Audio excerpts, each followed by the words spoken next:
संत रामपाल जी महाराज एक ऐसे महान संत जिन्होंने अपनी सतभक्ति, तत्व ज्ञान, करुणा और सेवा के बल पर समाज में नई मिसाल कायम की है।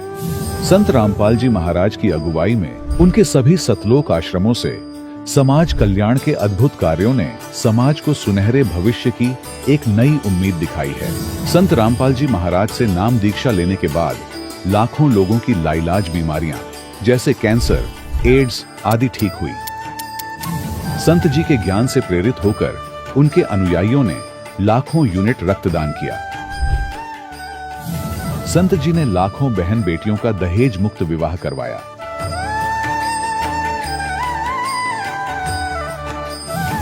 संत जी ने लाखों लोगों का नशा छुड़वाया, करोड़ों उजड़े परिवार बसे। संत जी के आश्रमों में समागम के दौरान निःशुल्क नेत्र चिकित्सा, दंत चिकित्सा प्रदान की जाती है। संत रामपाल जी महाराज द्वारा समय समय पर पर्यावरण संरक्षण के उद्देश्य से बड़े स्तर पर वृक्षारोपण किया जाता है। संत जी ने जरूरतमंदों को तत्काल राहत पहुंचाने के लिए एम्बुलेंस सेवा शुरू की। संत जी अपने अनुयायियों को देहदान के लिए प्रेरित करते हैं, जिससे मानवता की सेवा और चिकित्सा क्षेत्र में सुधार हो सके। संत रामपाल जी महाराज के सभी आश्रमों में हर रोज निःशुल्क भंडारा आयोजित किया जाता है, जहां हर वर्ग, हर जाति और हर धर्म के लोग एक साथ बैठकर भोजन करते हैं।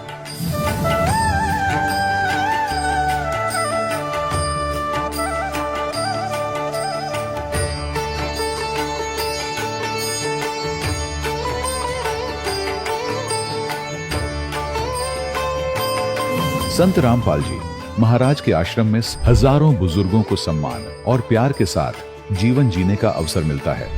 उनके खाने, रहने और स्वास्थ्य की पूरी जिम्मेदारी संत रामपाल जी महाराज उठाते हैं। अनाथ बच्चों के लिए संत रामपाल जी महाराज के सभी आश्रम किसी वरदान से कम नहीं। यहाँ उन्हें शिक्षा, संस्कार और भविष्य के लिए बेहतर अवसर प्रदान किए जाते हैं। चाहे बाढ़ हो, भूकंप या महामारी, संत रामपाल जी महाराज और उनके अनुयायी हमेशा ही जरूरतमंदों के लिए सबसे आगे खड़े रहते हैं। कोविड महामारी के दौरान संत रामपाल जी महाराज के आश्रमों से करोड़ों लोगों के लिए भोजन, दवाइयां और जीवन रक्षक सामग्रियां उपलब्ध कराई गई। चाहे गरीब की मदद हो या किसी शोषित और पीड़ित वर्ग के हक और सम्मान की लड़ाई, संत रामपाल जी महाराज ने हमेशा ही उनकी दबी आवाज को सरकारों तक पहुंचाया है और उन्हें उचित न्याय दिलवाने में अहम भूमिका अदा की है।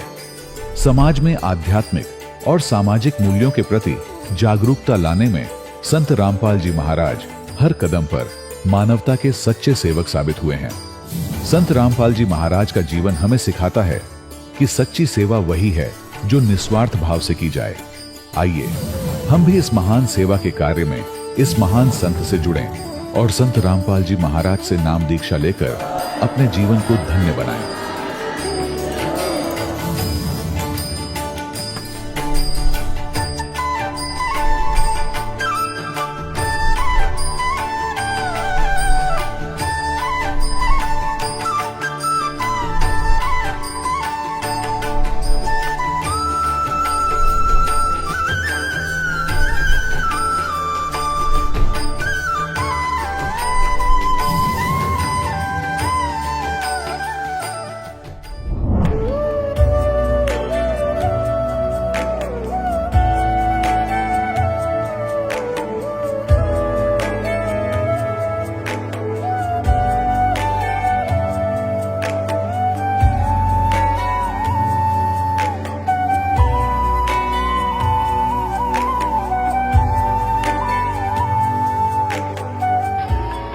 प्रभु राम देव भगवान अल्लाह खुदा ईश आदि नाम एक ही शक्ति के हैं।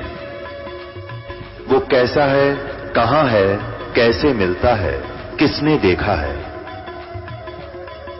ये प्रश्नवाचक चिन्ह पूर्ण रूप से हटाने के लिए अवश्य सुनिए जगत गुरु तत्वदर्शी संत रामपाल जी महाराज के अमृत वचन, सर्व पवित्र धर्मों के पवित्र शास्त्रों के आधार पर। सत साहेब दर्शकों, जब इंसान सच्चे मन से भक्ति करता है और फिर भी उसका जीवन दुखों से भरा रहता है, तो उसके मन में यह सवाल उठना स्वाभाविक है कि क्या मैं जो भक्ति कर रहा हूं वो सही भी है या नहीं। दर्शकों, ऐसी ही कहानी थी जम्मू कश्मीर के रहने वाले गणेश जी की। गणेश जी ने अपने जीवन में लगभग हर भक्ति विधि अपनाई, मंदिरों में जाना, कथा कीर्तन सुनना और हर बड़े पर्व पर व्रत भी रखा, लेकिन फिर भी इन्हें कोई फायदा नहीं हुआ। दर्शकों, जब इतनी भक्ति साधना करने के बावजूद भी गणेश जी को कोई राहत नहीं मिली, तो इन्होंने राधा स्वामी पंथ का सहारा लिया। लेकिन दुर्भाग्यवश 13 साल राधा स्वामी पंथ में बिताने के बाद भी इन्हें कुछ हासिल नहीं हुआ। लेकिन दर्शकों, आज गणेश जी का कहना है कि जब से मैंने संत रामपाल जी महाराज से नाम दीक्षा ली है, तब से मेरा जीवन पूरी तरह से बदल गया है। संत रामपाल जी महाराज द्वारा बताई गई भक्ति साधना को अपनाने से मुझे न केवल शारीरिक सुख बल्कि अनेकों लाभ मिल रहे हैं। दर्शकों, आखिर क्यों गणेश जी व इन्हीं के जैसे लाखों श्रद्धालु अन्य संतों की शरण छोड़कर संत रामपाल जी महाराज की शरण में आ रहे हैं? आखिर इसके पीछे की सच्चाई क्या है? आइए सुनते हैं गणेश जी की कहानी उन्हीं की जुबानी। सर नमस्कार। सस्ता है जी। सर क्या नाम है आपका? सर मेरा नाम गणेश दास है। सर कहाँ से आए हैं आप? सर मैं JNK स्टेट से बिलोंग करता हूँ, डिस्ट्रिक्ट जम्मू, तहसील अखनूर, विलेज सुंगल का रहने वाला हूँ। सर क्या काम करते हैं आप? सर मैं एजुकेशन डिपार्टमेंट में जॉब करता हूँ, टीचर। सर संत रामपाल जी महाराज से नाम दीक्षा लेने से पहले आपने क्या भक्ति साधनाएं की है? सर मैंने बंदी शोर सतगुरु रामपाल जी महाराज जी से नाम लेने से पहले मैं राधा स्वामी पंथ से जुड़ा हुआ था। वहाँ पे मैंने 13 साल भक्ति की और बड़ी दृढ़ता के साथ भक्ति की। वो बोलते हैं कि 2.5 घंटे सुबह भजन करना है और 2.5 घंटे शाम को। मैं 8-8, 9-9 घंटे मेडिटेशन करता था और मैं अपना शरीर भी छोड़ देता था। जो कहते हैं कि प्रकाश दिखता है, दुनिया में सब कुछ सुना मैंने। तो जैसे भक्ति करते करते मैंने 13 साल भक्ति की, मैंने जैसे आपको बताया। तो एक दिन ऐसे ही परमात्मा की खोज कुछ और थी, क्योंकि मैं सच्चाई की सर्च में था बचपन से ही।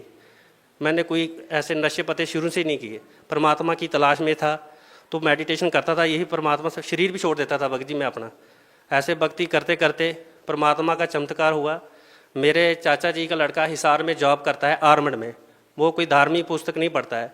जो छुट्टी घर आ रहा था, वो ट्रेन में कोई उसको भक्त मिला, उसने उसको पुस्तक दी, धरती पर अवतार। उसमें पैम्पलेट भी पड़े हुए थे। वो खुद तो पढ़ता नहीं था, उसको पता था कि मेरा जो चाचा जी का लड़का है वो घर में धार्मिक पुस्तकें पढ़ता है, मैं उसके लिए ले जाऊंगा। लेकिन मैंने वो मंगवाई नहीं थी। वो घर पहुंचा तो आते ही उसने मुझे वो पुस्तक दे दी, धरती पर अवतार। तो भक्त जी मैंने वो पुस्तक पढ़ी तो मैं बहुत आश्चर्यजनक रह गया कि ऐसा ज्ञान जो छुपा हुआ था, कैसी परमात्मा की कृपा हुई जो मेरे को ये पुस्तक मिली। उसमें मैंने सृष्टि रचना पढ़ी और उसमें और भी बाकी पंथों का ज्ञान था, राधा स्वामी का भी था।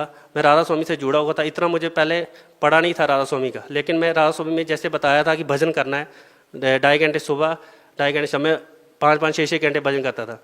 जब मैंने वो पुस्तक पढ़ी, उसमें पैम्पलेट में दिया भी था कि गुरु जी का प्रोग्राम आता है, मैंने बहुत देखना शुरू कर दिया। तो मेरे मन में आया कि मैंने गुरु अभी ये बदल देना है। ये मेरे को कोई पूरा जो गुरु जी बताते हैं वो शास्त्र के अकॉर्डिंग बताते हैं, चारों वेद, गीता, पुराण, बाइबल, गुरु ग्रंथ साहिब।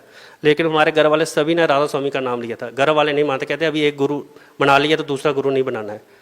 तो भगत जी घर वाले तो कहते नहीं बनाना है। तो परमात्मा की ऐसे ही लीला हुई, चलता रहा सत्संग। मैंने बंद भी कर दिया भगत जी सुनना। घर वाले कहते थे कि वह राधा स्वामी की निंदा करते हैं, ये सत्संग नहीं सुनना घर में मेरा। लेकिन परमात्मा की कृपा रही मेरा, मैं 1-2 महीने के बाद दोबारा टीवी लगाया और दोबारा सत्संग शुरू कर दिया मैंने। तो भगत जी ऐसे देखो, परमात्मा ने मुझे एक दिन ऐसे ही, मैं जो राधा स्वामी का जाप करता था, तो रात को मैं सोया हुआ था तो गुरुजी मेरे पास आ गए। मैंने वो आश्रम देखा ही नहीं था। तो गुरुजी मेरे पास आए, मैं ऐसे सोया हुआ था तो मुझे ऐसे लगा कि मैं जागृत अवस्था में हूँ।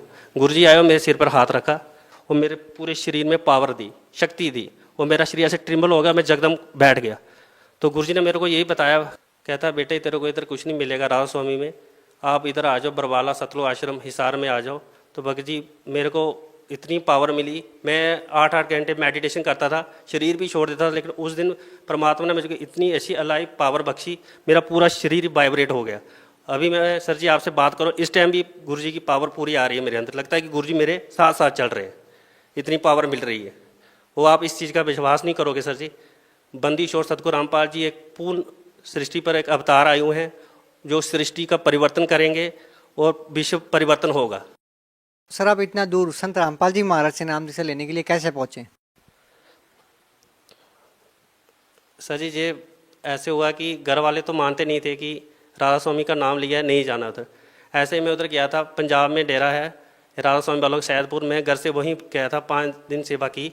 तो मैं जब वापस आ रहा था तो मैं अमृतसर रुका, तो मैंने सोचा मैं घर चला गया तो घर वालों ने मुझे जाने नहीं देना उधर। मैंने उधर से ही ट्रेन पकड़ी, कोई 5:30 बजे ट्रेन जाती है अमृतसर से, तो मैं उधर 5:30 बजे पहुंचा था सर जी। तो लेकिन वो जब मैंने टिकट कटवाई तो वो आधा किलोमीटर ट्रेन आगे निकल चुकी थी।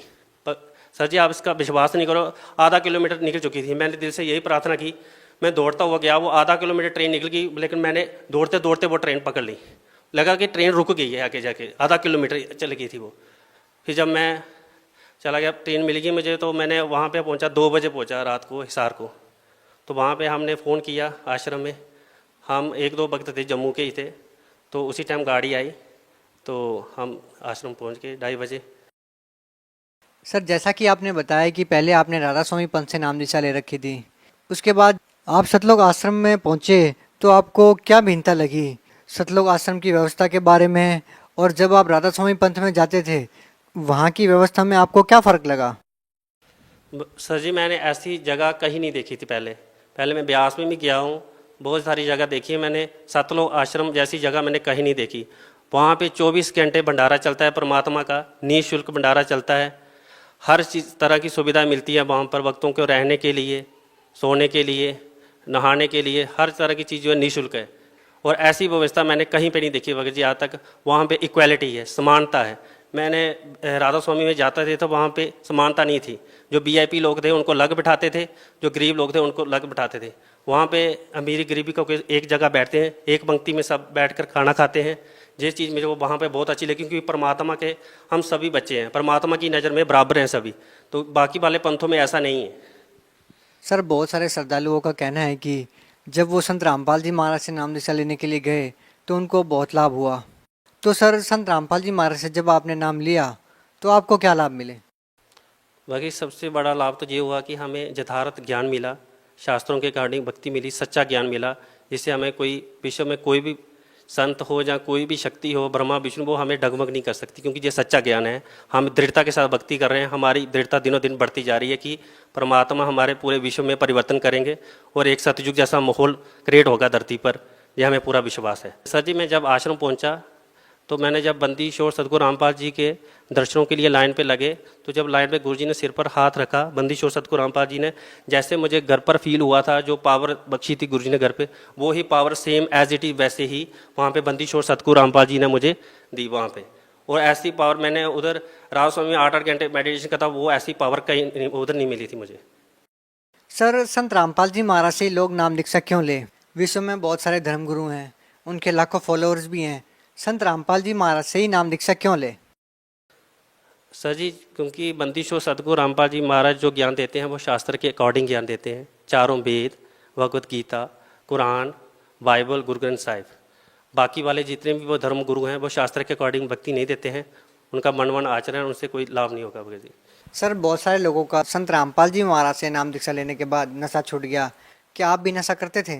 सर जी मैंने बचपन से कोई नशा नहीं किया, परमात्मा की कृपा रही है मेरे पे। बस यही जो मैंने आदत बताई कि फिल्में देखता था, क्रिकेट मैच देखता था, ये भी छूट गया गुरुजी का नाम लेने से। सर जी अभी मेरी ज़िंदगी बहुत सुखमय से गुजर रही है, हमें पूरा संतुष्टि हो गई है, परमात्मा का ज्ञान मिल गया है और बहुत अच्छा लग रहा है, परमात्मा की भक्ति में बहुत ही अच्छा लग रहा है। सर कुछ लोगों का कहना है कि संत रामपाल जी महाराज सभी धर्मगुरुओं के बारे में टीका टिप्पणी करते हैं, उनकी निंदा करते हैं, सर आप क्या कहना चाहेंगे उसके बारे में? सर जी गुरुजी किसी भी संत की निंदा नहीं करते हैं, वो सच्चाई बताते हैं, जो सच्चाई है जो हमारे शास्त्रों में लिखा हुआ है वो गुरुजी जो बताते हैं उन गुरुओं के बारे में उनकी पुस्तकों से ही बताते हैं, अपने से कुछ नहीं बोलते हैं। जो सच्चाई है अपने से कुछ नहीं बोलते हैं, वो उनको गलत लगता है, क्योंकि उनकी सच्चाई झूठ जो है उनका सामने आ रहा है, उनकी पोल खुल रही है, गुरुजी ने उनकी धोती धो दी है। और ज्ञान में तो अभी गुरुजी ने उनको ज्ञान के लिए भी आमंत्रित किया था, तो ज्ञान में भी कोई सामने नहीं आया है, अगर उनके पास सच्चाई होती तो वो सामने आते। सर भगत समाज को क्या संदेश देना चाहेंगे? सर भक्त समाज को यही संदेश भी क्या मैं रिक्वेस्ट करता हूँ, प्रार्थना करता हूँ, मैं उस परमात्मा का दास हूँ, कुत्ता हूँ, क्योंकि आने वाला जो टाइम है, अगर हम बंदीशोर सतरामपाल जी महाराज की शरण में नहीं जाएंगे तो दुनिया में हाहाकार मच जाएगी, क्योंकि ये सच्चे मंत्र हैं, पूरे ब्रह्मांड में सच्चाई जैसा माहौल क्रिएट करेंगे, सृष्टि परिवर्तन होगा और सुख में जीवन व्यतीत होगा सभी लोगों का। जी बहुत बहुत धन्यवाद। सत साहेब। दर्शकों, अभी आपने सुने संत रामपाल जी महाराज से दीक्षा प्राप्त करके सुखी हुए भक्त के अनुभव। अब देखिए जगत गुरु तत्वदर्शी संत रामपाल जी महाराज के मंगल प्रवचन। परमात्मा ने बताया है कि तेरा सुहाग उजड़ेगा या तीसरा मना ले। तब एक दिन मंदोदरी ने भगवान से कहा, गुरुदेव आप कृपा करो, एक बार आप समझा दो मेरे पति देव को, और यदि वो आपकी बात नहीं मानेगा तो मैं उसे मराए मान लूंगी। आज से ही मैं अपने आप को विधवा समझ लूंगी अगर आपकी बात नहीं मानी उसने। आप नहीं जाओगे दाता तो मेरी आत्मा में तड़फ बनी रहेगी कि शायद गुरु जी कह देते तो मान जाते। जिस समय ये उसको पता लग गया था रावण को कि सेना बाहर भी इकट्ठी हो रही है और कभी भी आपके साथ घटना घट सकती है, इसलिए वो गुप्त मीटिंग कर रहा था सभी अपने मंत्री महामंत्रियों के साथ, और सभी अपने पुत्र रिश्तेदारों को इकट्ठा कर रखा था। गुप्त मीटिंग चल रही थी। परमात्मा वहां पहुंच गए एक साधु रूप में, और वहां गेट के ऊपर खड़ा था गेट कीपर पहरेदार। उससे जाकर कहा कि भाई मुझे राजा रावण से मिलना है, मेरा संदेशा भिजवा दो, मैं उससे मिलना चाहता हूं। पहरेदार ने कहा कि महाराज ये रावण इतना खतरनाक आदमी है, इतना क्रोधी है, इसने आदेश दे रखा है कि अंदर का संदेश तो बाहर जा सकता है, बाहर का संदेश इस दौरान मेरे पास लेकर आने की आवश्यकता नहीं, इस तरह सर कलम कर दूंगा, कत्ल कर दूंगा। तो महाराज मैं बेबस हूं। अब उस समय संतों से भी डर लगता था, क्योंकि वो कोई वचन कुवचन बोल देते थे जो हानि कर देता था। तो परमात्मा समझ गए कि इसके बस की बात नहीं, अपनी व्यवस्था ये सही जाहिर कर रहा है। तो परमात्मा वहां अंतर ध्यान हुए और रावण के दरबार के अंदर प्रकट हो गए, जहां पर लाखों आदमी बैठे हों। तो वो कितना बड़ा महल होगा, इतना लंबा, बीच में गेट, ऊपर ऊंची स्टेज के ऊपर बीच में गैलरी, स्टेज पर बैठा रावण। जो ही उसने देखा कि महात्मा अंदर किसने आने दिया, रावण ने आदेश दिया गरज के पहरेदार को बुलाओ। उसने कैसे इसको अंदर आने दिया, आज हम गुप्त मीटिंग कर रहे हैं। तब तक परमात्मा निकट आ गए और कहा, जी आपके पहरेदार का दोष नहीं, आपके गेट कीपर ने कति मना कर दिया था, और यहां तक कहा था कि अंदर का संदेश बाहर आ सकता है, बाहर का संदेश मैं अंदर नहीं जाने दूंगा, और आपको तो जाने ही नहीं दूंगा। तो रावण ने पूछा कि तू आया कैसे, फिर जबरदस्ती आया कि नहीं, उसको पता ही नहीं मैं कैसे आया। तो परमात्मा एकदम अदृश्य हो गए, अंतर ध्यान हो गए, और फिर तुरंत वहीं प्रकट हो गए। तब कहा कि मैं ऐसे आया, उसको नहीं पता, वहां तो मैं अदृश्य हो गया और आपके राज दरबार में मैं प्रकट हो गया, ऐसे आया। तो रावण ने कहा कि बोल क्या काम आया तू, फिर तेरी खबर लूंगा, तू अंदर आ कैसे गया। परमात्मा ने कहा कि रावण जिस देवी को तू उठाकर लाया है उसको वापस लौटा दे, तेरी इसी में खैर है, और अपनी अक्षमा याचना कर ले, तेरा कुल बच जाएगा, तेरी जान बच जाएगी। वो भगवान विष्णु के अवतार हैं और ये लक्ष्मी अवतार सीता है। रावण कहता है कि अपनी जुबान बंद कर ले और तू वापस चला जा। परमात्मा ने कहा कि तेरी विनाश काले विप्रता बुद्धि होगी है रावण, तेरा सर्वनाश निकट है, तो दुनिया के अंदर एक नंबर का दुष्ट प्रसिद्ध होगा, तो ऐसे कर्म मत कर एक सूरवीर होकर अबला को हर लाया, तो जैसे धिक्कार है तेरे जैसे राजा को। परमात्मा तो परमात्मा थे, निडर थे। उसने 36 सुना दी उसके हित में। रावण को इतना क्रोध आया कि 2 कौड़ी का एक संत और लंका के राजा के इंसल्ट कर दी, निकाल के तलवार और वहीं से जंप लगाया, नीचे आया, स्टेज से कूद गया और गुस्से में तलवार निकाल के परमात्मा को कत्ल करना चाहा। परमेश्वर के पास एक झाड़ू की सींग थी। आपको देखी होगी झाड़ू की सींग कितनी पतली होती है। एक सींग, वो तिल्ली सींग लंबी सी, और उसको ऐसे कर दिया, हाथ में ले रखा था, ऐसे कर दिया। रावण ने गुस्से में उसके ऊपर ऐसे 70 नु कट्टा कट, जैसे लोहे के पिलर के लगता हो उसकी तलवार, 70 बार वार किया और सींग को निशान भी नहीं हुआ।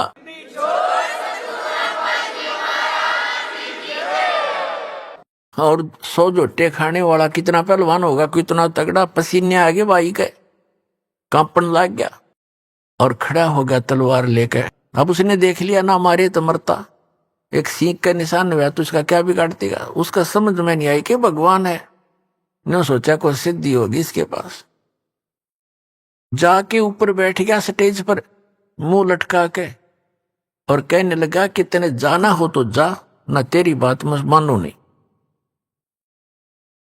परमात्मा बोले फिर मैं यहाँ के गड्ढूंगा तेरे पास, तेरे जैसे नालायक के पास, पर मेरे फिर आखिरी वचन सुन ले, तेरा नाश निकट है, तेरी बुद्धि भ्रष्ट हो चुकी है, तो ब्राह्मण हो कैसे जुल्म करता है।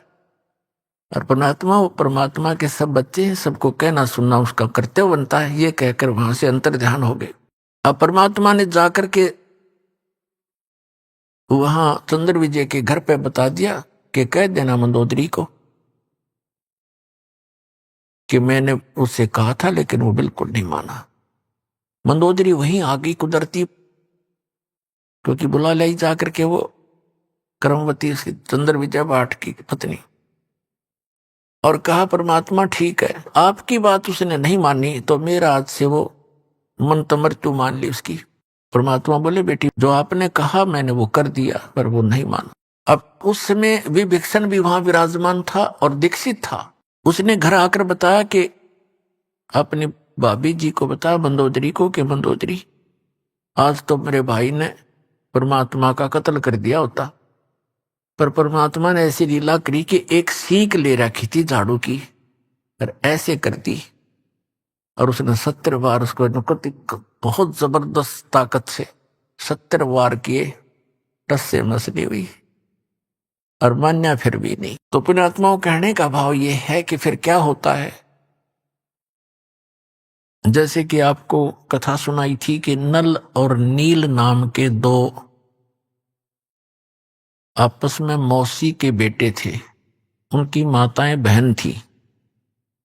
दोनों ही अपने पूर्व जन्म के संस्कारों से और प्रारब्ध के दुख से दुखी थे, कष्ट से। उन दोनों को बहुत मानसिक परेशानी भी थी, शारीरिक कष्ट भी थे, और परमात्मा कबीर जी के आशीर्वाद से वह स्वस्थ हो गए थे। फिर उनके शिष्य बनकर मुनिंदर ऋषि रूप में परमात्मा आए हुए थे। एक आश्रम कुटिया बना रखी थी, वहां वो रहा करते, सत्संग सुनने जाया करते थे, अपने घर भी आ जाते थे। जैसा कि आपको पहले भी बताया है कि उनके हाथों में समुद्र के अंदर कोई वस्तु ना डूबने का ये कैसे वो चमत्कार करामात आई थी।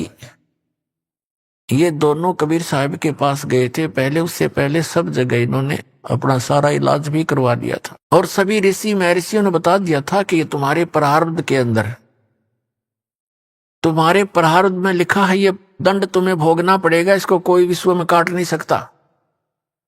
ये तुम्हारी किस्मत में लिखा हुआ निर्धारित अंक है। लेकिन फिर भी आत्मा को मालूम है कि परमात्मा एक ऐसी शक्ति है कि वह सर्व संकट और सब पापों का नाश अवश्य कर देते हैं। इसलिए परमात्मा की खोज में संतों के पास जाते हैं, और संत ही रूप में परमात्मा आते हैं। वैसे तो हमने परमात्मा की परिभाषा ही गलत सुन रखी है। हम निराकार मानते हैं भगवान को, हमें समझाने के लिए। कबीर साहब कहते हैं कि पर्वत पर्वत मैं फिरा, कारण अपने राम, राम जैसे संत मिले जिन सारे सब काम। परमात्मा के लिए भटक रहा था, कहीं पर्वत पर कहीं गुफाओं में, लेकिन कोई संत मिला जिससे वो लाभ हुए जो भगवान दिया करता है। तो वो संत नहीं, वो स्वयं परमात्मा ही होते हैं। और ये परमात्मा आते रहते हैं अपनी प्यारी आत्माओं को परमात्मा में आस्था बनाए रखने के लिए। उनको सतमंत्र दे जाते हैं, कुछ अपने आशीर्वाद से उनकी बैटरी चार्ज कर देते हैं, पुण्य बना देते हैं, और ताकि उनमें उनके ऐसे दुख दूर कर देते हैं वो सोच भी नहीं सकते। फिर उनकी आस्था भगवान में दृढ़ हो जाती है। यही कारण रहा कि अभी तक हम परमात्मा परमात्मा कहते आए और भगवान से डरा करते, सर्व सुख पूर्व में परमात्मा से चाहा करते थे। आज से 50-60 वर्ष पहले वर्षा होती नहीं थी, होती थी भगवान से ही अर्ज करते थे तो वर्षा होती थी। कोई दुख भी होता तो हम अपने झाड़ फूक जंतर से ही मंत्र से कोशिश किया करते थे। इसलिए भगवान आते थे और ये दुख सभी प्रकार के परमात्मा दुख दूर कर सकता है। इसलिए परमात्मा जगह जगह आकर प्रकट हो जाते थे, उस क्षेत्र में अपनी महिमा बना जाते थे और उनकी महिमा बहुत वर्षों तक चलती रहती है। उन्होंने इस परमात्मा की आस्था हमारे हृदय में यहाँ इस कलयुग तक बनाकर रखनी थी। तो नल और नील परमात्मा के चरणों में पहुंचे, आशीर्वाद मात्र से वो स्वस्थ हो गए। ऐसे हो गए जैसे कभी उनका दुख था ही नहीं, किसी प्रकार का कोई कष्ट इनको नहीं हुआ। फिर उनकी आस्था दृढ़ होगी। सब जगह खड़ा होकर कहा कि हम बड़े दुखी थे, गुरुदेव की कृपा से हम सुखी हो गए। हमने तो मान लिया था कि आजीवन कष्ट उठाना पड़ेगा, लेकिन हमें नहीं पता था कि पृथ्वी पर परमात्मा आए। इस तरह के वहां उपस्थित भक्तों को जो सत्संग सुनने के लिए गए थे सबको बताया, औरों का भी दृढ़ हुआ विश्वास। तो उन्होंने परमात्मा ने बताया बेटा सत्संग में सेवा जरूर करनी चाहिए, इसे बहुत पाप कटते हैं और आप तो बहुत पापों से ग्रस्त हो और आपको कुछ सेवा करनी चाहिए हाथ से। पुण्यात्मा हमारे कई प्रकार के पाप कर्म हैं। कुछ ऐसे पाप हैं जो परमात्मा गुरुदेव के दर्शन से कटेंगे, कुछ ऐसे पाप हैं जो आशीर्वाद से दूर होंगे, कुछ ऐसे पाप कर्म हैं जो धर्म दान करने से ही आपको राहत मिलेगी, कुछ ऐसे पाप होते हैं जो हाथ से सेवा करने से ही आपको राहत मिलेगी, और कुछ इस प्रकार के आपके पाप कर्म हैं जो परमात्मा की भक्ति मंत्र जो दिए जाते सतनाम और प्रथम और मंत्र, इनसे ही कटेंगे। तो ये सारा कुछ मिलाकर एक ट्रीटमेंट है आत्मा को स्वस्थ करने का और सतलोक में जाने का और यहां भी भौतिक लाभ प्राप्त करने का। तो ये सारा कंप्लीट कोर्स करने से ही आपको पूर्ण लाभ प्राप्ति होगी। तो उन्होंने पक्का दृढ़ निश्चय कर लिया कि जितने भी यहाँ रोगी बूढ़े वृद्ध बुजुर्ग आते हैं उनके बर्तन साफ करते, उनकी, क्योंकि परमात्मा के दरबार में दुखी ही ज्यादा जाते थे। कोई रोगी था, कोई कोढ़ी था और कोई किसी बीमारी से ग्रस्त था, कोई भूतों का सताया, कोई देवताओं पितरों का सताया हुआ वहां जाते थे। तो वो क्या करते थे, बर्तन ले जाते थे, बेले थाली गिलास। उस टाइम कांसी के हार्दे कांसी धातु थी और कांसी धातु का गिलास हो चाहे बेला हो चाहे थाली, वो अवश्य डूब जाता है, पानी पर तैरता ही नहीं। तो उसमें ऐसा साधन था कि पहले बर्तनों को या कपड़े धोने होते तो पानी में भिगोया करते 1-2 घंटा, उनका वो मैल गल जाता, फिर साफ करा करते बर्तनों को रेत रात से। तो वो क्या करते थे, गंगा यानी दरिया के किनारे बैठ जाते थे, बर्तनों को भिगो के, कपड़े होते कपड़ों को, और 1-1.5 घंटा एक वृक्ष के नीचे बैठ के भगवान की चर्चा करते थे। और भी बैठ जाते भक्त और सत्संग में सुने हुए वचनों पर डिस्कशन किया करते थे कि हमारे साथ ऐसा दुख था, परमात्मा ने आशीर्वाद दिया, हम स्वस्थ हो गए। और भी आपस में चर्चा करते थे, हमें भी ऐसे कष्ट था, यहाँ आते हमें ये राहत मिली, ऐसा ऐसा सुख हुआ, परमात्मा आए हुए हैं, भगवान, ये तो मुनिंदर नहीं भगवान समझो। इस तरह चर्चा करते करते वो मस्त हो जाते। उधर से कोई उनका किसी का गिलास, किसी का लोटा, किसी की थाली, किसी का बेला बह जाता। उनको ध्यान नहीं रहता, किसी के कपड़ा, किसी का तौलिया, किसी की धोती वो बह जाती, और वो बेचारे मांझ मूंझ का जो इकट्ठे करके लिया कर रख देते, उठा लो अपने अपने। अब किसी की थाली नहीं, किसी का बेला नहीं, किसी का गिलास नहीं, तो कहते भी हमारा ये नहीं मिला, हमारा ये नहीं मिला। तो कहते जी हम तो जितने ले गए थे उतने ले आए। तो और दूसरे जो भगत जाते थे सेवादार बर्तन साफ करने के लिए, वो बताया करते थे कि ये ध्यान नहीं देते, ये बैठ के गप्पे मारने लग जाते हैं और वो बह जाते हैं, इनको ध्यान नहीं रहता। तो उन्होंने आखिर में ये शिकायत परमात्मा तक पहुंचा दी कि जी आपने जो दो भक्त हैं, ये इनको हमने मना भी कर लिया कि आप सेवा रहने दो, कि सेवा ना करो। हमारे तो गिलास कहाँ से लाए इतनी दूर जंगल से गांव में जा करके, हम तो दुखी हो जाते हैं, हमने यहाँ 2-4 दिन रुकना है, सत्संग है। और ये मानते नहीं, रोने लग जाते हैं, कहते हैं आगे ठीक रखेंगे, ध्यान रखेंगे, और परमात्मा जी फिर भी ऐसे ही करते हैं। आप इनसे कहो कि ये हमारी सेवा ना करें, कोई और कर लेगा। उनको ये चिंता होगी कि गुरुजी के पास मेरी कंप्लेंट चलेगी हमारी, और कहीं हमें फिर वो आपत्ति ना आ जाए, गुरुजी रुष्ट हो जाए। चरणों में पड़ गए, बुरी तरह रोने लग गए। कहा भगवान हमारी सेवा ना छीनना, हमारी सेवा ना छीनना दाता, हम बिल्कुल आगे से बिल्कुल ठीक करेंगे, वे बहुत ध्यान रखेंगे। तो वो भगत कहने लगे जी ये ऐसे ही कहते हैं, कई बार कह लिया ऐसे ही, अब जाते फिर वैसे ही फिर कर देते हैं।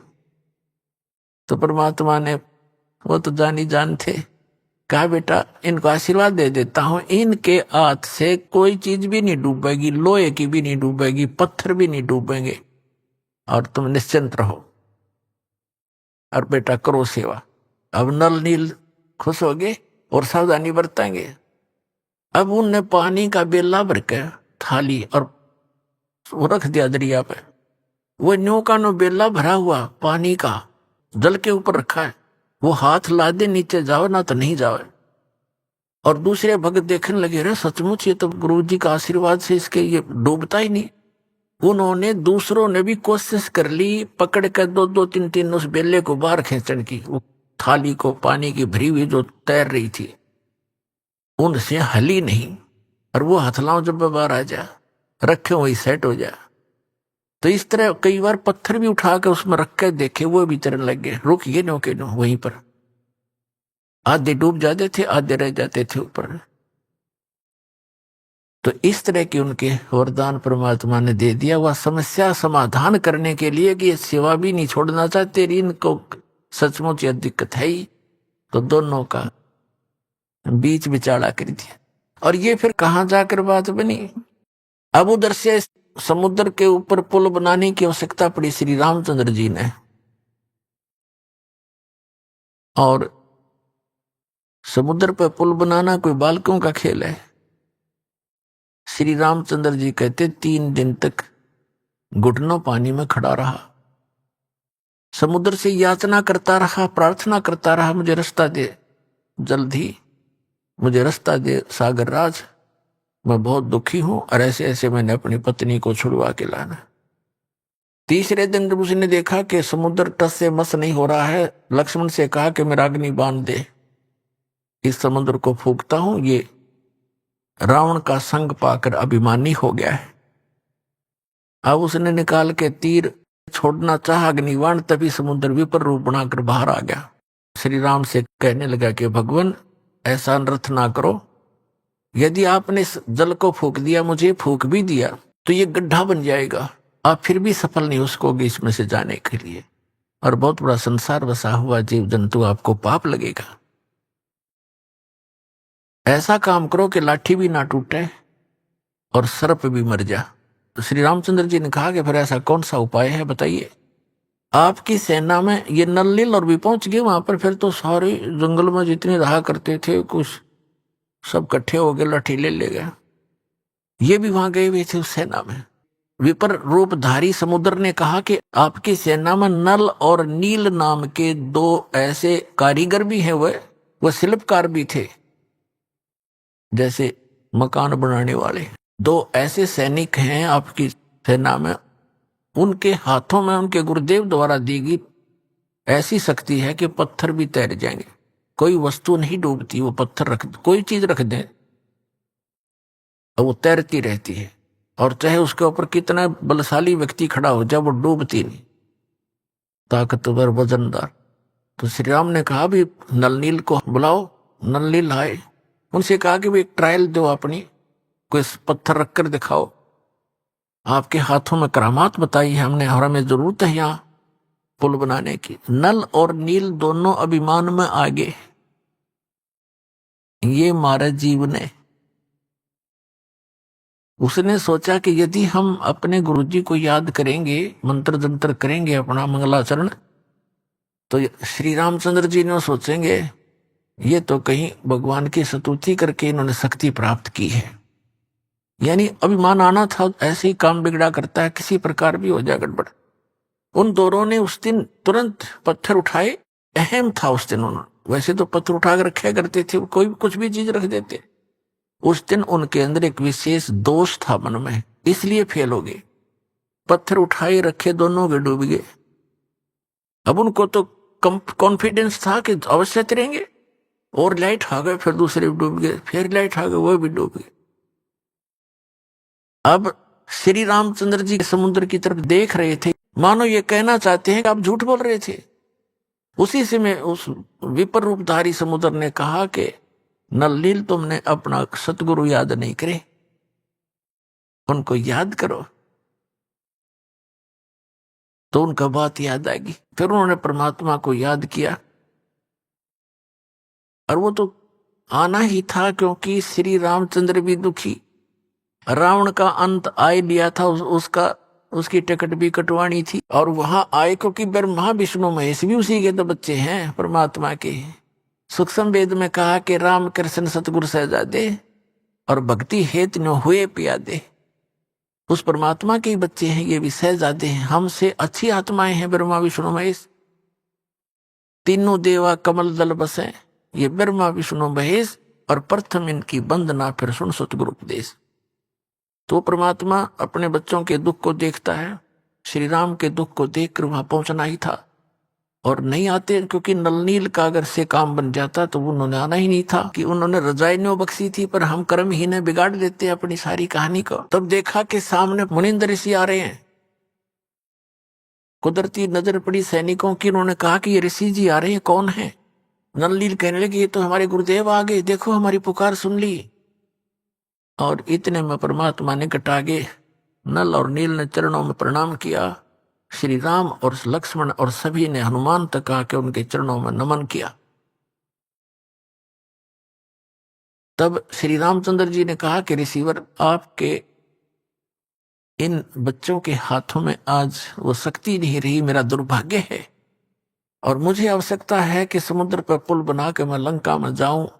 रावण सीधी बातों से नहीं मान रहा, उससे युद्ध करना पड़ेगा और सीता को छुड़वाऊं। भगवान दया करो मुझ पर। जब आप अपने बच्चों को, अपने शिष्यों को शक्ति दे सकते हो, मेरे पर भी दया करो, कोई वरदान दो, मुझे भी मेरा ये कठिन कार्य सुलभ करो। तो परमात्मा ने कहा कि अब इनके हाथों में यह शक्ति रहेगी भी नहीं, क्योंकि इनके अंदर अभिमान छा गया। अब परमात्मा कहते हैं कि जैसे माता गर्भ को रखे यतन बना और ठेस लगे ते अक्षीण होए, तेरी ऐसे भक्ति जावे। जैसे किसी बहन को, बेटी को गर्भ रहा हो, अब वही जानती है उस गर्भ की कीमत को। रात्रि के समय भी, करवट लेते समय भी ये सोचती है, भगवान कहीं मेरे बच्चे के दाब ना लग जा। रात को भी ऐसे चिंता से उठकर बैठती है, कहीं करवट ना ले ली गई हो। ऊंचे नीचे में पैर रखते समय भी सोचती है, कोई वजन उठाती है तब भी ध्यान रखती है, ताकि मेरा गर्भ रूपी लाल सफल हो और मुझे बच्चा प्राप्त हो। तो परमात्मा कहते हैं ऐसे आपको जिस दिन से मंत्र प्राप्त हुआ है, उस दिन से आपकी आत्मा के अंदर भक्ति रूपी ये लाल गर्भ प्रारंभ हो गया है। और इसको इतना सतर्क रहना पड़ेगा, आपने इसको ऐसे रखना पड़ेगा जैसे माता गर्भ को रखे यतन बना और ठेस लगे तो अक्षीण होए, तेरी ऐसे भक्ति जावे। तो उन्होंने भक्ति नाश किया, गुरु जी की से आस्था हटी, अभिमान घर कर गया। अभिमान इस जीव का सबसे बड़ा शत्रु है। अहंकार के अंदर जीव मार खाता है। और जीविका के अहंकार से आप प्रधानमंत्री बना हो, चाहे सारी पृथ्वी का राजा हो, 1 मिनट में अधरंग पैरालिसिस हो जा, बांका मुंह हो जा, हाथ उठे नहीं, मक्खी मुंह में गब्बड़े और लकड़े, खा कभी मान इसका मिट्टी का। हमारे को काल ना अज्ञान से इतना मूर्ख बना दिया कि हम इस मिट्टी का भी मान कर लेते हैं, अपने को सुपीरियर मानने लग जाते हैं।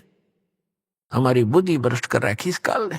तो श्री रामचंद्र जी ने कहा कि भगवान फिर मेरे ऊपर तो बड़ी आपत्ति आई है, कुछ दया करो, एक पुल बन जाए इस पर, समुद्र के ऊपर। तो परमेश्वर ने कहा कि आओ मेरे साथ साथ। हाथ में एक सोटी ले रखी थी, डोगा जैसे आजकल बूढ़े रखा करें सोटी, वैसे भी रखते हैं जैसे कोई कुत्ते बिल्ली से बाहर जाते हैं तो रख लेते थे। वो एक सोटी थी, डंडा था, उसके साथ ऐसे लाइन खींच दी, रेखा एक बहुत बड़े पहाड़ के चारों तरफ गए, और कहा कि इस रेखा के अंदर अंदर के पत्थर उठा लीजिए, ये सब हल्के कर दिए हैं, इससे अपना पुल बनाओ, बन जाएगा। अब वो पत्थर उठाए गए, उनकी ट्रायल ली गई, बिल्कुल आसानी से ऊपर तैर जाते हैं। अब नरलील दोनों शिल्पकार भी थे, उन्होंने उनको काट तराश के एक दूसरे में फंसा के भी ऐसे एडजस्ट कर किए उन्होंने। इतना योगदान उनका फिर भी रहा, लेकिन वो परमात्मा कबीर जी की कृपा से मुनिंद्र रूप में आए, भगवान की दया से समुद्र पर वो पुल बनाने में श्री रामचंद्र जी सफल हुए थे। जगत का पेखना पेख्या धनी का, नाम न लेखा जगत का, पेखना पेख्या धनी का, नाम न लेखा। उसने ऐसे कर दिया, उसने ऐसे कर दिया, जो करने वाला उसका कहते जिक्र भी नहीं हम करते। तो पुण्यात्माओं, इस प्रश्नों के उत्तर सुनकर वो भक्त इतना प्रभावित हुआ जी, बात तो आपकी सारी नई नई लगे हैं, पर हृदय में जगह बनावे, और कुछ कुछ मुझे आपकी बात में दम लगा। अब पुण्यात्माओं, प्रथम बार ये पुराना पेंट इतना जबरदस्त हो रहा है आपके हृदय में, पुराना ज्ञान अज्ञान। अब पुराना पेंट कहीं हो रहा और नए पेंट ने के जल्दी सी टकने दे, लेकिन दास के पास वो रेगमार है, कति खुर्च दूंगा और ऐसा कर दूंगा कदे भी ना उतर आजीवन। परमात्मा कहते 9 मन सूत उलझिया, ऋषि रहे झकमार, और सतगुरु ऐसा सुलझा दे उलझन दूजी बार। इस अध्यात्म मार्ग को परमात्मा कबीर जी की दया से, गुरुदेव जी की रजा से ऐसा सुलझा दिया है, इस कलयुग में नहीं उलझ सकता। को उलझाना चाहोगा तो भी नहीं उलझेगा। ऐसा मक्खन बना के दर दिया, ताक एक मक्खन बना दिया।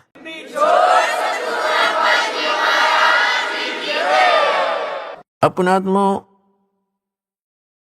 ये त्रेता युग में परमात्मा की कथा आपको सुनाई, द्वापर युग में परमेश्वर आए और करुणा में नाम से प्रसिद्ध हुए। एक बाल्मीक था भिक्षु नाम का, और उसकी पत्नी थी गोदावरी, और वो निसंतान थे। उनको परमात्मा ऐसे ही कमल के फूल पर मिले थे, शिशु रूप धार करके। उनके घर पे प्रवेश होने से वो बाल्मीक कहलाए। अब ये जाति तो हमने बना रखी, भगवान के लिए सब जीव बराबर हैं, एक जैसे हैं। वो तो दृढ़ भक्त अच्छी आत्मा, चाहे किसी मजहब जाति धर्म में हो, वहीं पहुंच जाते अपने बच्चों के लिए, क्योंकि सारे उसके बच्चे हैं। एक ब्राह्मण था गंगेश्वर, और उसका पुत्र था गणेश, और एक सुदर्शन भक्त था वाल्मीकि जाति में। वो परमात्मा का भक्त बना जब करुणा में नाम से आए हुए थे। सुदर्शन नाम का एक भक्त, और उधर से वो गणेश नाम का ब्राह्मण का लड़का था, वो भी कबीर परमेश्वर का शिष्य हुआ। और द्वापर युग में ब्राह्मण की कीमत अलग बहुत ज्यादा होती थी। तो गंगेश्वर नाम का जो ब्राह्मण था, वो इस बात से घना दुखी था कि मेरा बेटा ब्राह्मण का लड़का एक वाल्मीकि का चेला बन गया, मेरी तो इज्जत का नाश कर दिया इसने। उसने परमात्मा को भी बहुत भला बुरा कहा, अपने पुत्र को भी बहुत प्रताड़ित किया। फिर वो बच्चा मान्या नहीं, वो उनका एक परम भक्त बना। जो सुदर्शन नाम का वाल्मीकि जाति में जन्म था जिस बच्चे का, उसने परमात्मा का ज्ञान समझा और स्वीकार किया। और उस सुदर्शन के माता पिता बहुत विरोध किया करते थे। वो श्री विष्णु जी के पुजारी थे और परमात्मा के उस ज्ञान को उन्होंने नहीं माना, लेकिन सुदर्शन जी ने बहुत अच्छे तरह से समझा। एक दिन क्या हुआ कि सुदर्शन जी ने बहुत प्रार्थना की और कहा, भगवान मुझे वो लोक दिखा दो जहां जिसकी आप चर्चा किया करते हो। परमात्मा बोले, बेटा जो मैं बता रहा हूं सो विश्वास कर ले भाई, गुरु के वचन पर विश्वास करना चाहिए। अच्छा जी, जैसे आपकी इच्छा। लेकिन वो जान गए कि इसके हृदय में जो वस्तु है, इसके डिमांड है, वह पूरी ना होगी तो यो नहीं मानेगा। तो परमात्मा ने कहा ठीक है। एक दिन परमात्मा बैठे थे, चल तुझे सतलोक दिखाऊं। अगर जी ले चलो। उनको सतलोक ले गए। एक रूप में वही बैठे हैं, वो उनकी आत्मा को लेकर सतलोक ले गए। 3 दिन और 3 रात तक वो लड़का बेहोश पड़ा रहा, सुदर्शन। अब उधर से उसके माता पिता को पता चला कि ऐसे ऐसे वो करुणा में, करुण कहा करते परमात्मा को, करुण ने पता नहीं क्या जंतर मंतर कर दिया और मेरे बच्चे को बेहोश कर दिया। अब परमात्मा के माता पिता के पास भी जाकर उलाने देने गई वो उसकी माता सुदर्शन की, कि तेरे बेटे ने मेरा बेटा मार दिया, इसने पता नहीं कि जंतर मंतर कर दिया। कबीर साहब को उसकी माँ समझाने लगी, करुण जी को, करुणामय जी को, कहने लगी बेटा तने क्या कर दिया। उसके लड़के का इकलौता पुत्र था। अब उसका भी नहीं पता था इस बात का, वो भी आ गई वहां शोक व्यक्त करने के लिए। और भी इधर उधर के लोग इकट्ठे हो गए, डॉक्टरों को दिखाई, झाड़ फूक करवाने लग गए, कुछ नहीं हुआ। तो तीसरे दिन परमात्मा उसको लेकर वापस आए। उठते ही कहता है, सारे इकट्ठे हो रहे रिश्तेदार तक, वो करुण कहाँ है, करुण कहाँ है, वो तो भगवान है, वो तो परमात्मा है, करुण कहाँ है। उठकर चल पड़ा, परमात्मा के घर पहुंच गया। अब घर वालों को तो खुशी हुई कि चलो हमारा बालक जीवित हो गया, कुछ भी कहता रहो।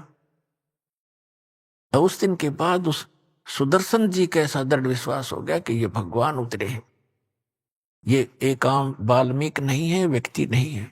तो कहने का तात्पर्य दास का है कि पुण्यात्माओं, जैसे महाभारत के युद्ध के समय श्री कृष्ण जी में प्रवेश करके काल ने गीता का ज्ञान दिया,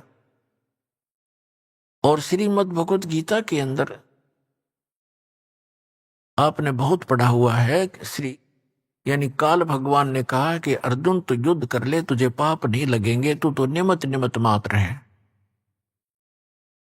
ये सब मैंने मार रखे। और फिर ये भी कहा कि यदि तू युद्ध में मारा गया तो स्वर्ग प्राप्ति होगी, और यदि युद्ध में जीत गया तेरे पृथ्वी का राज भोगेगा, तेरे दोनों हाथों में लड्डू। महाभारत का युद्ध जैसे तैसे काल ने डरा धमका कर अर्जुन तैयार कर लिया और महाभारत का युद्ध हो गया। उसके बाद युधिष्ठिर जी को, पांडव का जो बड़ा था पांडव, उसको राजगद्दी पर बैठा दिया। उसमें करोड़ों बहनें विधवा होगी, कई करोड़ अनाथ बालक हो गए, उनके बच्चे बेटा बेटे।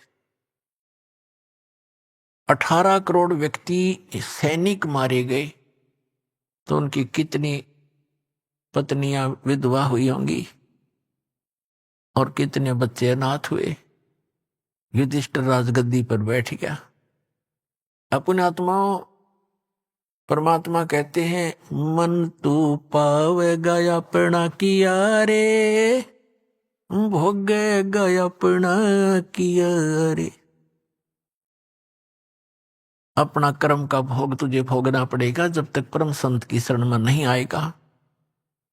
तुम कौन राम का जपते जापम, तात कटे ना ये तीनों तापम। तुम कौन भगवान का जाप जपते हो, नाम जपते हो, जिससे तुम्हारे ये 3 ताप भी नाश नहीं हो रहे। 3 ताप के अंतर्गत कौन से आते हैं? जैसे कोई किसी पर जंतर मंतर कर देता है, कोई किसी को श्राप दे देता है, कोई किसी के घर प्रेत छोड़ देता है, कोई प्रेत आत्मा बाधा करती है, प्रेत बाधाएं हो जाती। ये 3 ताप होते हैं। कहते इन 3 तापों को भी तुम्हारे भगवान नाश नहीं कर सकते। अपने आत्मा उदाहरण देते हैं। कुछ ही वर्षों के अंदर अंदर ही युधिष्ठिर जी को बहुत बुरे बुरे स्वप्न आने लगे। ऐसा लग रहा जैसे उसके घर में सिर कटे हुए व्यक्ति और धड़ धड़ आ रही है, हाहाकार मची हुई है, बहनें चूड़ियां फोड़ रही हैं, विधवा हो गई है, अनाथ बच्चे अपनी माताओं के लिपट कर रो रहे हैं, हमारा पिता कहाँ है, हमारा पिता कहाँ, वो को जवाब नहीं दे पा रही है। एकदम भयभीत होकर घबरा कर बैठ जाता है। द्रौपदी ने 1 दिन देखा, 2 दिन देखा, 4 दिन देखा, उनसे प्रार्थना की आप सो जाओ। वो एक बार लेट जाते, तुरंत फिर बैठ जाता, आंखें फटी फटी रहती, राजकाज में कोई रुचि रही नहीं। द्रौपदी ने उन 4 पांडवों से कहा कि आपके भैया के ऊपर कोई आपत्ति है, कोई राज की समस्या है, तुम पूछिएगा। उन 4 ने प्रार्थना की कि भैया आपको कोई ऐसी समस्या है तो हमें भी साथ लो। कहते हैं अपने मन का दुख बताने से बट जाता है, कुछ बताओ क्या कहानी है। उन्होंने बड़ी मुश्किल से बताया कि मुझे ऐसे ऐसे भयंकर स्वप्न आते हैं। अब श्री कृष्ण जी उनके धार्मिक गुरु थे, जिसमें महाभारत का युद्ध कराया उस समय इसके अंदर काल प्रवेश था और वो अपना करवा के नाश निकल गया। इसने कहा कि गीता अध्याय नंबर 4 के श्लोक नंबर 9 में कि मेरे कर्म और जन्म अलौकिक है। विष्णु पुराण के अंदर 2 ऐसी कथाएं हैं कि एक समय असुरों का और सुरों का, देवताओं और राक्षसों का युद्ध हो गया। अभी आपने सुने संत रामपाल जी महाराज के मंगल प्रवचन। आइए अब सुनते हैं संत रामपाल जी महाराज से नाम दीक्षा लेकर सतभक्ति करके अद्भुत लाभ प्राप्त करने वाले अनुयायी के विचार। दर्शकों, जब कोई सच्चे मन से भक्ति करता है लेकिन फिर भी उसके जीवन में दुख कम नहीं होते बल्कि और बढ़ते जाते हैं, तो उसका विश्वास भगवान के ऊपर से डगमगाने लगता है। दर्शकों, ऐसी ही कहानी थी दिल्ली के रहने वाले हरिकिशन जी की। हरिकिशन जी ने अपने जीवन में हर भक्ति मार्ग को आजमाया, हर धार्मिक अनुष्ठान को किया, लेकिन इन्हें कहीं से भी लाभ नहीं मिला। लेकिन दर्शकों, आज हरिकिशन जी का कहना है कि जब से मैंने संत रामपाल जी महाराज से नाम दीक्षा ली है, तब से मेरा जीवन पूरी तरह सुखमय हो गया है। संत रामपाल जी महाराज की कृपा से अब मेरी नशे की लत हमेशा के लिए खत्म हो गई है। मैं और मेरा परिवार आज पूर्ण रूप से सुखी है। दर्शकों, आखिर कैसे लाखों लोगों का नशा केवल संत रामपाल जी महाराज से नाम दीक्षा लेने के बाद छूट जा रहा है? आखिर इसके पीछे की सच्चाई क्या है? आइए सुनते हैं हरिकिशन जी की कहानी, उन्हीं की जुबानी। सर नमस्कार। नमस्कार सर। सर क्या नाम है आपका? मेरा नाम हरिकिशन दास है। सर कहाँ से आए आप? बरवाला गांव, दिल्ली से जी। सर संत रामपाल जी महाराज से कब जुड़े आप? मैं संत रामपाल जी महाराज से 2014 में जुड़ा जी। संत रामपाल जी महाराज से नाम दीक्षा लेने से पहले आप क्या भक्ति साधना करते थे? मैं माता शेरावाली करता था और गुड़गांव वाली देवी की, शिव जी की, श्री राम जी की अन्य भक्ति करता था और पीरों की मंडियों पे जाता था। पीर पैगंबर को बहुत मानता था बचपन से ही। सर संत रामपाल जी महाराज से नाम दीक्षा लेने के बाद आपको क्या लाभ मिले? मुझे लाभ तो बहुत मिले। एक बार मैं ट्रॉली में जा रहा था तो मेरी अंगुली कट गई थी, पलट गई थी ट्रॉली। तो डॉक्टर ने जवाब दे दिया कि भाई ये अंगुली नहीं जुड़ेंगी आपकी, वैसे हम टाके मार देते हैं। मैं जो सुमरन करता रहता था और मेरी अंगुली वापसी परमात्मा ने दोबारा जोड़ दी। एक बार मैं पेड़ से गिर गया था तो मेरे ये उल्टे पैर में 8 जगह से टूट गया था पैर। जब भी प्लास्टर करा था और बाकी चोट बाहर से नहीं आई थी, अंदर से टूटा हुआ था। एक्सरे में लेके नहीं आया, नहीं तो मैं दिखा देता आपको। तो इसमें क्या है कि उन्होंने कहा था कि भाई आपको बेड रेस्ट देना पड़ेगा, पर मैंने प्लास्टर करा के बस सुमरन ही करता रहा। रात दिन मेरे सुमरन चलते रहे और परमात्मा की दया से रामपाल जी गुरु महाराज की दया से मैं आज बिल्कुल स्वस्थ हूँ। कुछ दिनों की बात है कि मेरा शुगर इतना हाई हो गया था, जबकि मैंने कभी किसी को चेक ही नहीं कराया। और शुगर में डॉक्टरों ने बताया कि आपका 592 करीब आपका शुगर है, और आप चल कैसे रहे हो, आपको तो इमरजेंसी में वो हो जाना चाहिए एडमिट। मैं जब भी सुमरन ही करता रहा, मगर भाई चल कैसे रहा हूँ, मैं तो ऐसे चल रहा हूँ भाई, मुझे कोई दिक्कत ही नहीं है। कह रहे नहीं नहीं आप एम्बुलेंस बुला लो और आप जाकर एडमिट हो जाओ। मैंने झूठ बोल के मैं नीचे निकल आया और मैं सीधा अपनी ड्यूटी पे चला गया, मगर ये तो ऐसे ही एडम्बर कर रहे हैं। बस फिर मुझे महसूस हुआ कि हाँ ज़्यादा ही तकलीफ़ है। बाकी गुरुजी की कृपा इतनी है कि मैं कोई छुट्टी नहीं की और अपना ड्यूटी कर रहा हूँ। और आज भी मेरे 400 करीब है मेरे शुगर। परमात्मा से अर्जी है और मैं काम कर रहा हूँ, मुझे कोई दिक्कत नहीं है कोई भी। सर जैसा कि ज़्यादातर संत रामपाल जी महाराज के श्रद्धालु बताते हैं कि संत रामपाल जी महाराज से नाम दीक्षा लेने के बाद बहुत से लोगों ने नशा छोड़ दिया। सर आपका क्या अनुभव रहा है संत रामपाल जी महाराज से नाम दीक्षा लेने के बाद? क्या आप पहले किसी प्रकार का कोई नशा करते थे? हाँ जी सर, मैं बहुत ही नीच आत्मा हूँ। मैं तो इतना नशा करता था कि मैं अपने तकिए के नीचे भी दारू रख के सोता था, और मुझे बच्चों की परवाह नहीं थी, बस नशे की थी कि भाई मेरा नशा नहीं टूटना चाहिए, बस किसी भी कीमत में मेरा नशा कम नहीं होना चाहिए। मैं सर्विस डेसू में करता था और 1 नंबर की जगह 2 नंबर का पैसा मैं कमाता था। मुझे यही नहीं पता होता था मैं घर किस टाइम आ रहा हूँ किस टाइम नहीं जा रहा। बाकी मुझे ये है कि बस एक बार चलाया तो मेरी इतनी बुरी हालत होती थी कि इतनी बुरी हालत, नशे के बिना मैं रह ही नहीं सकता था, बच्चों को छोड़ दिया करता था। और क्या बताऊं कि मैं बच्चों को पीटता था, मारता था, बहुत बुरी हालत करता था, जबकि अच्छी पोस्ट पर लाइनमैन पोस्ट पर मैं था। बाकी वो नौकरी भी मैंने इस नशे की वजह से मेरी छूट गई। 17 साल मैंने ये नौकरी करी और छोड़ दी नशे के लत से ही। अब मैं गुरु रामपाल जी शरण में हूँ और मुझे उस पल से अब अच्छा लगता है। और मैं आज अपने चरवा के लिए थोड़ा अपना मेरा जो 10-12 हज़ार मुझे जो मिलता है, मैं उससे उस तनख्वाह से इस तनख्वाह में ज़्यादा खुश हूँ। आपका वो नशा कैसे छूटा? मैंने ज्ञान गंगा पुस्तक मुझे मिली। एक हमारे पास में पड़ोस में गुड्डी भगत जी हैं, उन्होंने मुझे मेरी मिसेज को जो हमारे जो भगतमती है उन्होंने पहले नाम लिया था, तो उन्होंने मुझे ये पुस्तक दी कि आप ये पढ़ के देखो, नहीं हो तो फिर आप अपने उनको कर लेना। तो मैंने वो पुस्तक जब पढ़ी तो मेरे तो रोंग खड़े हो गए, भाई ये तो हमने आज तक पढ़ा ही नहीं, ऐसा कि हम तो इनके पीछे लगे रहे। तो जब मैं पढ़ते पढ़ते ही मेरी दारू तो जब ही छू होगी। फिर मैंने परमात्मा से, रामपाल जी महाराज से ये अर्ज लगाई कि जो मेरी ये बीड़ी भी छूट जाएगी तो मैं आपसे नाम दीक्षा ले लूँगा। तो उससे पहले ही परमात्मा ने मुझे अपने आश्रम जहाँ रहते हैं थे वहाँ बुला लिया। तो मैं वहाँ जाके जब नाम लिया, नाम दीक्षा, तो मेरे एक समय से करंट सा दौड़ गया, क्योंकि मेरे हवा का भी चक्कर था। मैं बालाजी तक भी घूम आया, हर जगह चला आया, मगर वहाँ जाने के बाद जब परमात्मा ने, रामपाल जी महाराज ने मेरे सर पे हाथ रखा तो मेरा एकदम से करंट सा गायब होगा, बिल्कुल ही स्वस्थ हो गया, जैसे कि मैं ठीक हूँ। मैंने कभी, अब मेरे यही नहीं है कि मैं कभी नशे के पास भी था, अब मैं बिल्कुल स्वस्थ हूँ और अच्छा हूँ। सर आप उन लोगों को क्या संदेश देना चाहेंगे जो लोग बहुत ज़्यादा नशा करते हैं और वो किसी भी प्रकार से छोड़ नहीं पा रहे हैं? बहुत सारे पैसे वो नशा मुक्ति केंद्रों में खर्च कर चुके हैं, लेकिन उसके बाद भी उनका नशा नहीं छूट रहा है। आप उन लोगों को क्या संदेश देना चाहेंगे?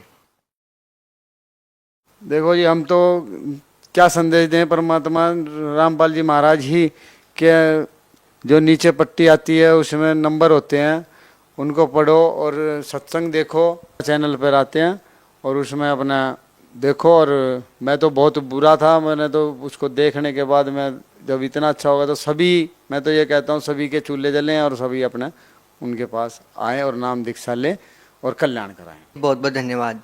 सत साहिब।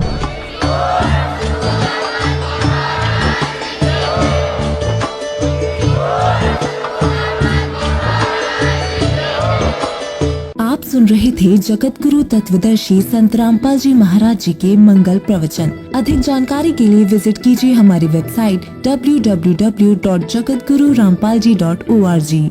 संत रामपाल जी महाराज जी के शुभ आशीर्वाद से पूरे विश्व भर में 500 से भी ज्यादा नाम दीक्षा केंद्र हैं, जिन पर संत रामपाल जी महाराज जी द्वारा ऑनलाइन निशुल्क नाम दीक्षा दी जा रही है। अपने नजदीकी नाम दीक्षा केंद्र का पता करने के लिए संपर्क करें 8222880541।